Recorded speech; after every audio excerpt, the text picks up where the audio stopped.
Comerciantes estão todos ilhados.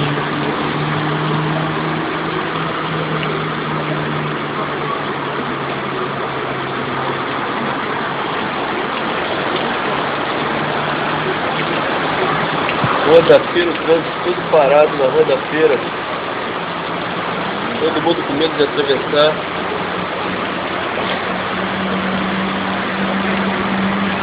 A Kombi tenta atravessar agora.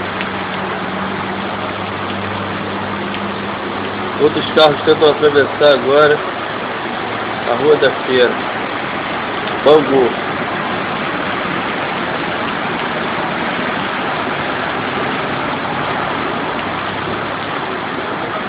E a loja, e a água invade a loja do torneiro mecânico. Sacolão está todo mundo convidado pela água.